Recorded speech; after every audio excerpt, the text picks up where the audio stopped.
आज की प्रेस वार्ता में आप सभी का भारतीय जनता पार्टी की ओर से मैं स्वागत करता हूं।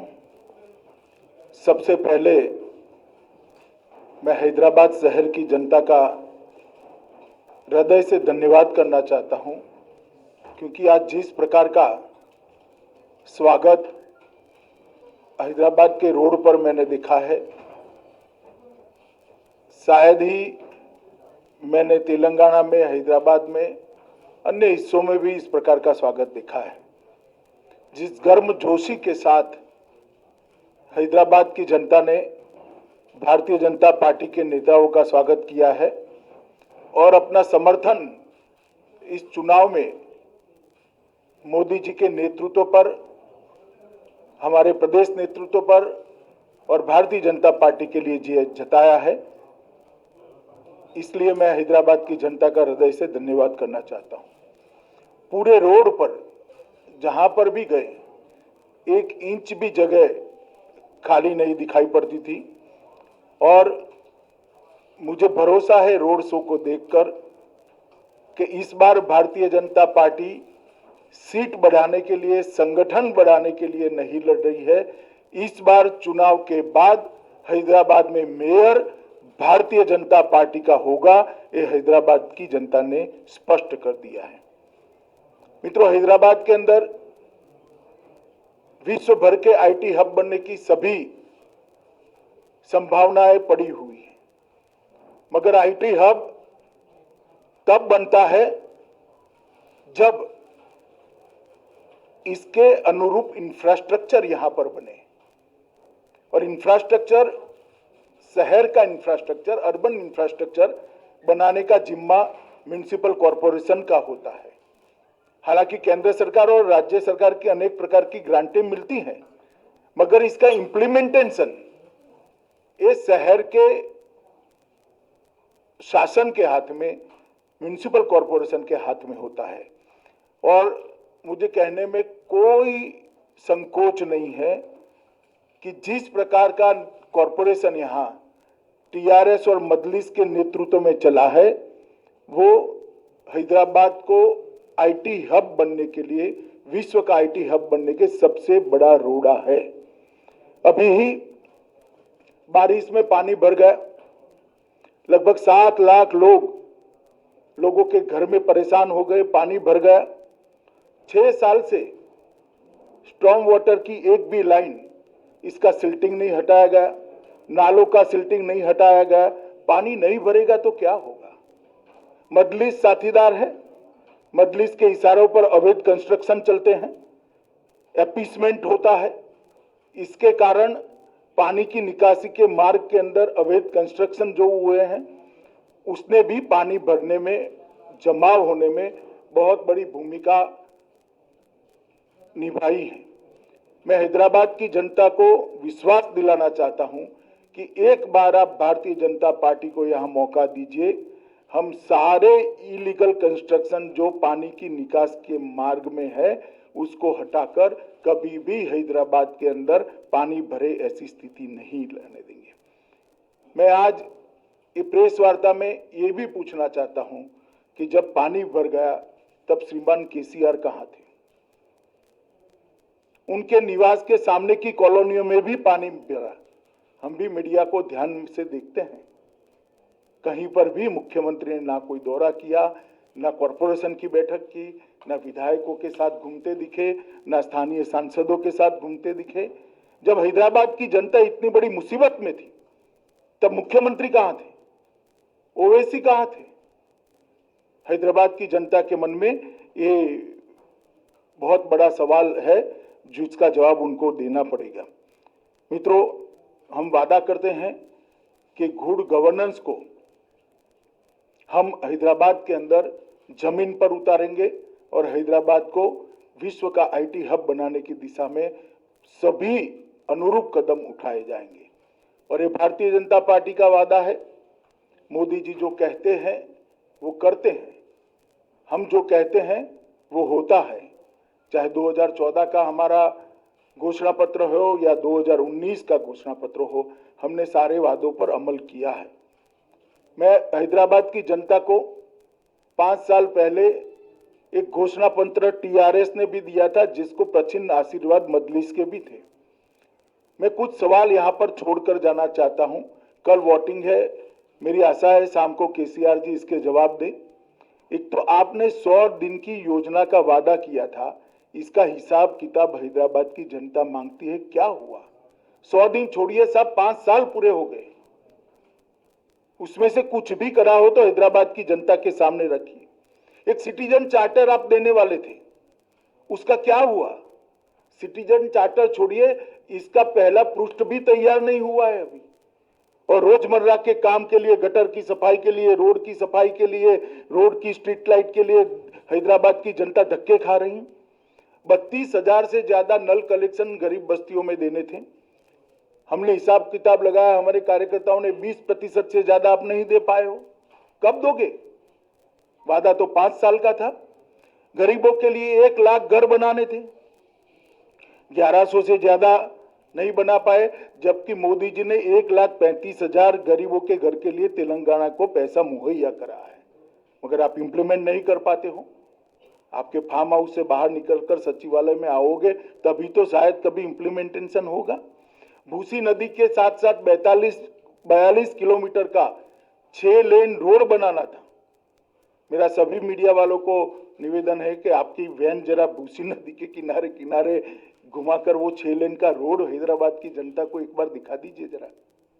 हैदराबाद की जनता श्रीमान आपसे पूछती है कि वादों का क्या हुआ। 15 डंप यार्ड बनाने थे, एक डंप यार्ड का बोर्ड भी तो दिखा दीजिए। कहां गए वो 15 डंप यार्ड? 4 प्रेक्षागृह रविंद्र भारती की तर्ज पर आप बनाने वाले थे, क्या हुआ? 10,000 करोड़ की एक योजना लेकर आए थे आप, कहां गए 10,000 करोड़? कब खर्च किया? म्युनिसिपल कॉर्पोरेशन के बजट का योग भी बना ले तो इतना नहीं होता है। एक हुसैन सागर को स्वच्छ तालाब बनाने का, एक स्वच्छ स्पॉट बनाने का, टूरिस्ट स्पॉट बनाने का वादा किया था। मैं अभी अभी हुसैन सागर के पास से आया हूं, आप हर रोज जाते हैं, मैं इसके बारे में कोई और टिप्पणी नहीं करना चाहता। गांधी और उस्मानिया हॉस्पिटल की तर्ज पर 4 नए अस्पताल बनाने थे, हमें तो दिखाई नहीं दिए। मोदी जी ने एम्स में मेडिकल कॉलेज दिया, मजदूरों की जो अस्पताल है इसमें भी मेडिकल कॉलेज दिया और अस्पतालों को कंप्लीट करने का काम मोदी जी ने किया। अरे साहब वो तो छोड़िए, आपने कुछ नहीं किया। मोदी जी ने एक आयुष्मान भारत योजना लाए हैं जिसमें हैदराबाद के अर्बन गरीब के लिए 5 लाख रुपए की पूरी हेल्थ का खर्चा भारत सरकार उठाने वाली है। आपने पॉलिटिकल रीजन से मोदी जी हैदराबाद में लोकप्रिय हो जाए इसलिए उसका भी इम्प्लीमेंटेशन नहीं किया और हैदराबाद के गरीब को आपने 5 लाख रुपए के स्वास्थ्य योजना से महरूम रखा है। आज हैदराबाद में कोई भी गरीब बीमार पड़ता है तो उसको 5 लाख रुपए की दवाई नहीं मिलती, ऑपरेशन नहीं करा पाता, अपने बूढ़े माँ बाप का, अपने छोटे बच्चे का इलाज नहीं करा पाता। क्या बिगाड़ा है इन लोगों ने? मोदी जी की पॉपुलैरिटी तो वैसे ही केसीआर साहब होने वाली है। भारतीय जनता पार्टी की सरकार ने हैदराबाद और तेलंगाना के लिए काफी कुछ किया है। हैदराबाद मेट्रो प्रकल्प 16,000 करोड़ की लागत से जिसको 30 किलोमीटर लंबा बनाया, इसका उद्घाटन प्रधानमंत्री जी ने भी किया, प्रधानमंत्री जी ने ही किया। प्रतिष्ठित शैक्षणिक संस्थानों की स्वीकृति की, 4 बनाए हैं। Biodiversity research centre Hyderabad, centre for innovation for defence excellence Hyderabad, ऐसे 4 बनाए हैं। 40,800 करोड़ की इंफ्रा योजनाओं की घोषणा हम पहले ही कर चुके हैं, जिसमें हैदराबाद बेंगलुरु राजमार्ग, हैदराबाद विजयवाड़ा राजमार्ग, शहरी क्षेत्र के विकास के लिए अमृत मिशन लाया। ग्रेटर हैदराबाद नगर निगम में 3.30 करोड़ मूल्य के 2 पार्क विकसित किए गए। जीएचएमसी की लिए क्रेडिट रेटिंग की पूरी करने के लिए हमने इनिशिएटिव लिया। सबसे बड़ी बात हैदराबाद शहर के गरीबों के लिए, अभी अभी कोरोना काल के बाद Modi ji PM street vendor योजना लेकर आए। ये पीएम स्ट्रीट वेंडर योजना गरीब रेडी वालों के लिए है। और मुझे कहते हुए आनंद होता है कि सबसे ज्यादा पीएम स्ट्रीट वेंडर योजना का फायदा अगर किसी एक राज्य को मिला है तो तेलंगाना को मिला है। 3 लाख लोगों को पीएम स्ट्रीट वेंडर योजना के तहत लोन देने का काम किया गया और सबसे ज्यादा किसी बड़े शहर में दिया गया है तो हैदराबाद को दिया गया है। 30,000 से ज्यादा पीएम स्ट्रीट वेंडर के लोन दिए गए। लगभग और 72 किलोमीटर लंबी रेल परियोजना मेट्रो की लागू हो रही है। इसके अलावे हैदराबाद के लिए पहले पासपोर्ट की बहुत बड़ी दिक्कत थी, अब पूरी व्यवस्था को प्रोफेशनलाइज कर दिया गया है और सारा काम टेक्नोलॉजी बेस कर एक अद्यतन पासपोर्ट ऑफिस यहाँ पर बनाने का काम किया है। और इसके साथ साथ हैदराबाद के अंदर ये आईटी का बड़ा हब है। देश भर के युवाओं के लिए मोदी जी ने ढेर सारे योजनाएं और ढेर सारे प्लेटफॉर्म उपलब्ध कराए हैं। इसका परिणाम है कि दुनिया भर में आर्थिक संकट है मगर एफडीआई इनफ्लो सबसे ज्यादा भारत में है। एफआईआई इनफ्लो भी नवंबर में रिकॉर्ड जगह पे पहुंचा है। आईटी सेक्टर का इन्वेस्टमेंट जो हो रहा है इसका सबसे बड़ा फायदा हैदराबाद को हो रहा है। हमने देखा है कि हैदराबाद में भारत की योजना और प्रधानमंत्री जी के सबसे संपर्क से कई बड़ी बड़ी कंपनियां आकर्षित होकर यहां पर अपना इन्वेस्टमेंट किया है और मेक इन इंडिया की चमक भी हैदराबाद के अंदर बढ़ी है। मोदी जी ने एक बहुत बड़ा रिफॉर्म किया है। अब न केवल वर्क फ्रॉम होम, इसकी जगह वर्क फ्रॉम एनीवेयर के लिए रास्ता खुला है और इसका सबसे बड़ा फायदा हैदराबाद के युवाओं को होने वाला है। जो आईटी प्रोफेशनल है उनको होने वाला है। ये मिनी भारत है। भारत भर के युवा यहाँ आते हैं, इनको वर्क फॉर होम की साथ साथ वर्क फ्रॉम एनीवेयर ये योजना का सबसे बड़ा फायदा अगर किसी एक शहर के युवाओं को होना है तो वो हैदराबाद को होना है। स्टार्टअप के लिए भी बहुत ध्यान दिया गया है। ढेर सारी प्रायोरिटी में डिटेल में जाना नहीं चाहता मगर स्टार्टअप को मोदी जी ने खुद एक थ्रस्ट देकर एक नए उद्यमियों के लिए एक बहुत बड़ा प्लेटफॉर्म तैयार किया है।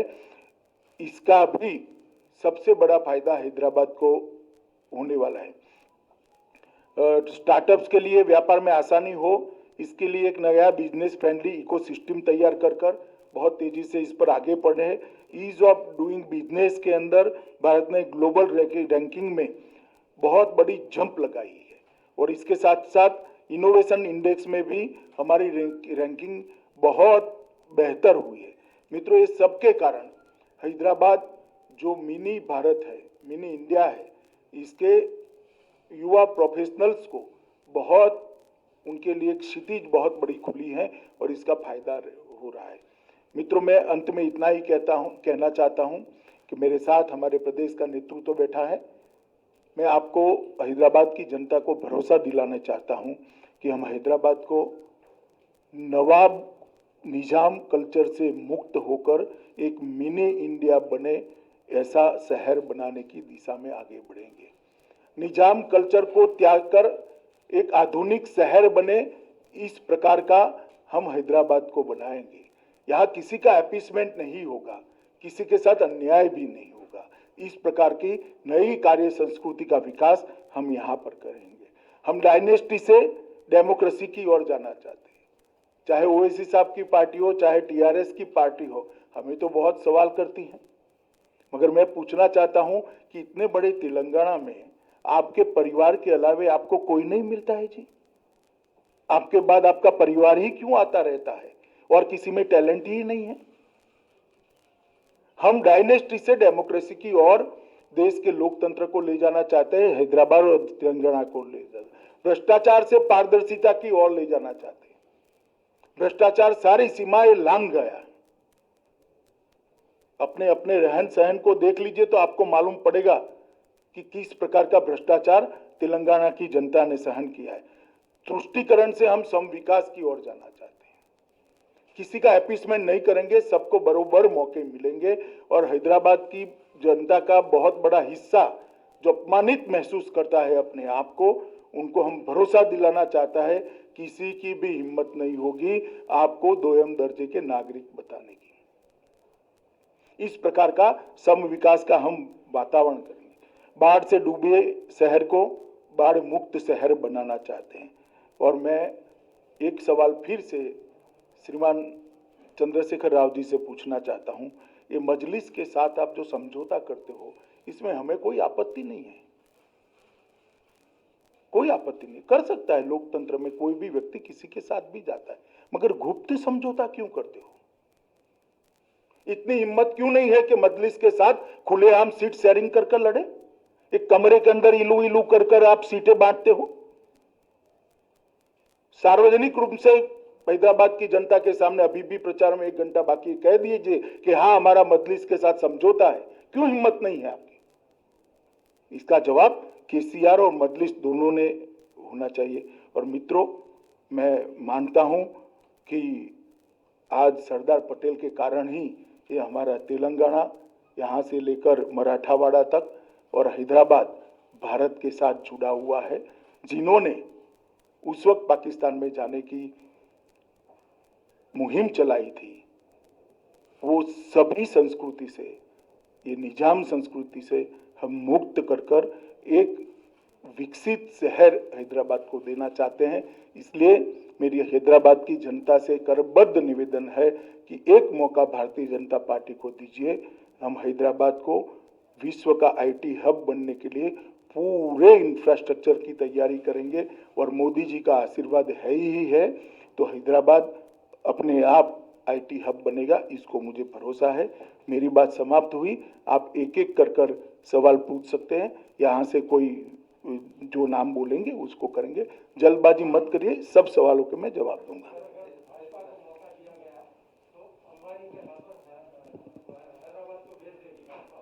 है?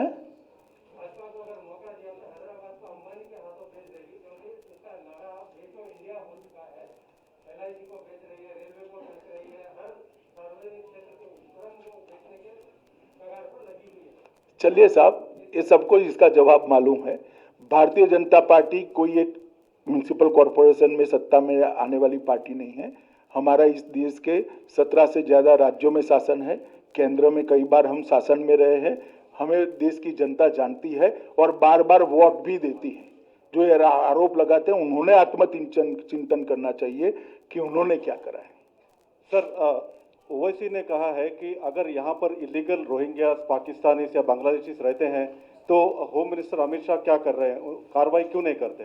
भाई मैं जब कार्रवाई करता हूं तब तो हाय तौबा करते हैं पार्लियामेंट में। देखा नहीं है आपने कितनी बड़ी आवाज में रोते हैं? और एक बार लिख कर मुझे दे दे, बांग्लादेशी और रोहिंग्या को निकालना है, बाद में मैं करता हूं। जरा लिख कर देने के लिए बोल दीजिए उनको।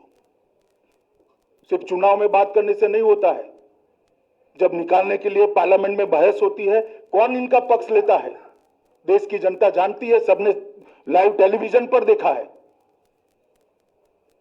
भरत केसीआर सर ये कहते हैं, केसीआर चीफ मिनिस्टर ये कहते हैं कि सेंट्रल की तरफ से कोई फंड्स नहीं पहुंचे हैं स्टेट गवर्नमेंट को, जबकि जब बाढ़ आई है कहीं भी होने दो, कुछ सेंट्रल की तरफ से उनको कोई सपोर्ट नहीं मिला है। बहुत समय से केसीआर सचिवालय नहीं गई है, इसलिए इनको आंकड़े मालूम नहीं है। मैं बता देता हूं, 224.50 करोड़ फर्स्ट इंस्टॉलमेंट एसडीआरएफ का हमने दे दिया था और 3 नवंबर को 224.50 करोड़ टोटल सिर्फ हैदराबाद के लिए 500 करोड़ रुपया अप्रोक्सीमेटली हमने दिया है। जरा वो कल जांच कर ले और रेगुलरली सचिवालय में जाए तो ऐसी गड़बड़ नहीं होगी। भरत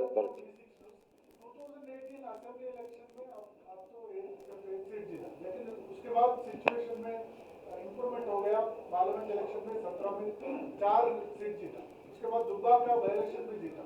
अभी जीएचएमसी में कंफर्टेबल क्वेश्चन, क्या बीजेपी हाईकमांड ये मानते हैं कि साउथ में कर्नाटक के बाद तेलंगाना पोटेंशियल स्टेट है सत्ता में आने के? नहीं, बिल्कुल। हम भारतीय जनता पार्टी आज मुख्य विपक्ष की जगह ले चुकी है और अगले चुनाव में यहाँ पर भारतीय जनता पार्टी की सरकार निश्चित रूप से बनने वाली है। और इसके लिए हमारा तो कार्यकर्ताओं का योगदान है, जनता का सपोर्ट है, मगर केसीआर का भी बहुत सपोर्ट है। जिस प्रकार से वो सरकार चला रहे हैं तो वो यहाँ की जनता भारतीय जनता पार्टी की ओर तेजी से बढ़े। करप्शन एलिगेशंस आप लगा रहे हैं कि उसका कालेश्वरम या मिशन वगैरह था, उसके ऊपर सेंट्रल एजेंसी से क्यों इन्वेस्टिगेशन नहीं कर पा रहे? चलिए, आपका सुझाव आ गया है।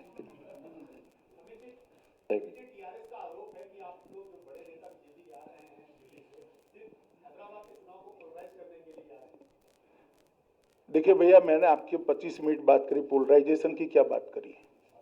मैं तो कभी हिंदू मुस्लिम कुछ बोला ही नहीं, कोई बात नहीं करी। डरना नहीं चाहिए किसी से, चुनाव अपने दम पर लड़ना चाहिए, अपने कामों पर लड़ना चाहिए।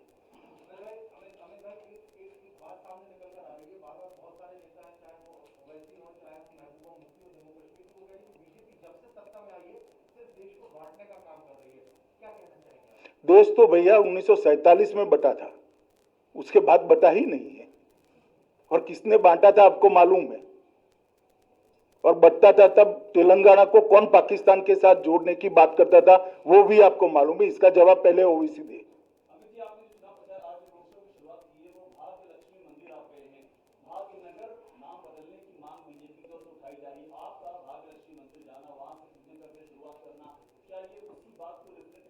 देखिए, मैं भाग्यलक्ष्मी मंदिर के अंदर मेरी व्यक्तिगत श्रद्धा के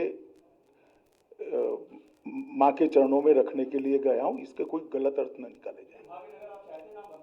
मैंने जो कहना था वो कह दिया ना भैया। मैं भाग्यलक्ष्मी मंदिर में माँ के दर्शन करने के लिए गया था, इसके और कोई निहितार्थ निकालने की जरूरत नहीं। पिछले सालों में कभी हैदराबाद ने ये नहीं देखा कि इतने बड़े नेता बीजेपी के म्युनिसिपल कॉर्पोरेशन इलेक्शन के लिए आए हैं, तो यार ये क्या ये कहना सही होगा? एमआईएम के नेता बिहार जा रहे हैं, 5 इलेक्शन वहां पर जीत चुके हैं, तो इसलिए इसी साल असदुद्दीन के गढ़ एमआईएम के गढ़ सारे नेता आ रहे हैं बीजेपी। देखिए, जहाँ तक भारतीय जनता पार्टी का सवाल है, कोई चुनाव को हम छोटा नहीं मानते हैं।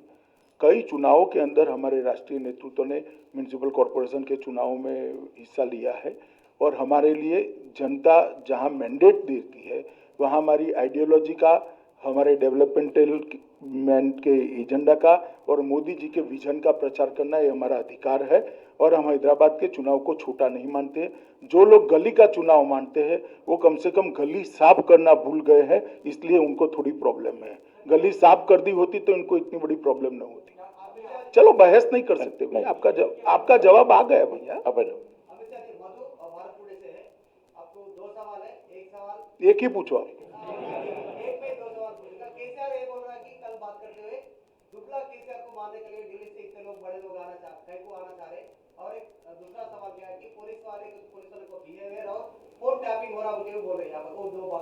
देखिए, ऐसे इरिस्पॉन्सिबल आरोप मुख्यमंत्री की जगह पर बैठे हुए व्यक्ति ने नहीं दिखाने चाहिए। फोन टैपिंग का उनके पास कोई कॉन्क्रीट एविडेंस है तो मुझे शिकायत करनी चाहिए, हम तुरंत जांच करेंगे और सब पर कदम उठाएंगे। एक और इतने दुबले व्यक्ति को हम मारने नहीं आए। चुनाव के लिए इनकी सोच क्या है? एक दूसरे को मारना होता है क्या? क्यों मारेंगे भैया? हम आपको भगवान 100 साल का करे, हमें कोई आपत्ति नहीं। हम आपको मारने नहीं आए हैं, हम हैदराबाद की स्थिति सुधारने आए, क्योंकि आप घर के बाहर निकलते ही नहीं हो। सर, केसीआर ने ये भी कहा था कल उनके पब्लिक मीटिंग में कि कुछ डिविजिव फोर्सेस हैदराबाद में आ रहे हैं, एंटर हो रहे हैं और हैवॉक क्रिएट। वो ओवैसी जी के लिए क्या है?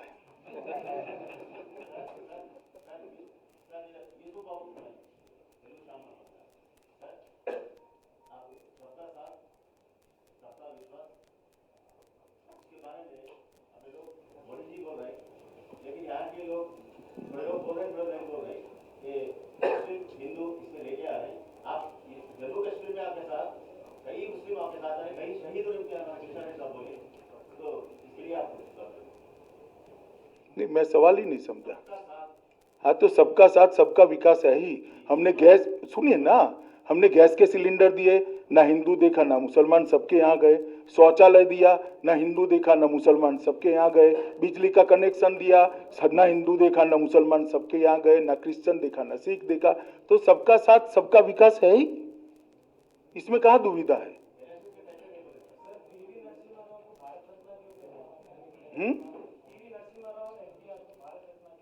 चलिए, ऐसे मामले यहाँ नहीं चर्चा होती हुई है। क्या आप हैदराबाद की जनता को यह आश्वासन दे सकते हैं कि अगर बीजेपी जीएचएमसी में आती है तो मोदी जी के तमाम स्कीम जो है वो इम्प्लीमेंट होंगे हैदराबाद के अंदर? 100% स्कीमें इम्प्लीमेंट होगी और जो करप्शन बंद हो जाएगा, इससे म्युनिसिपल कॉरपोरेशन का बजट भी काफी बढ़ जाएगा काम करने के लिए। अरे यार, बाकी लोग नेक्स्ट छोड़ो छोड़ो, बाकी लोगों को ऐसे नहीं होता, ऐसा नहीं होता।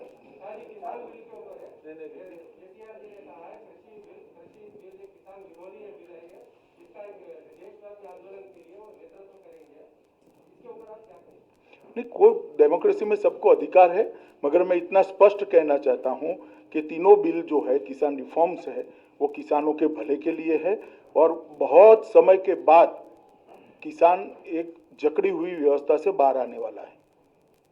राजनीतिक विरोध जिनको करना है वो कर सकते हैं और केसीआर भी पूरे देश में घूमना है तो घूम ही सकते हैं। 19 में भी घूमे थे, अपने राज्य में स्थिति क्या हुई आपको मालूम ही है। मैंने ऐसा नहीं कहा, मैं केसीआर की बात कर रहा हूं। मैंने किसानों के प्रोटेस्ट को कभी पॉलिटिकल नहीं कहा, ना कहना चाहता हूं। आप आपके शब्द मेरे मुंह में मत डालिए। मैंने स्पेसिफिक पिन पॉइंटेड केसीआर के लिए सवाल था, मैंने केसीआर के लिए जवाब दिया। फनीगर एक minute, फनीगर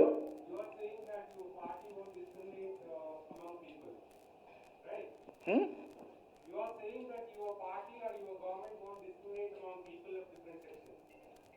But on one hand, you are allowing representatives appointed by the transnational religious authority to manage properties of religion here.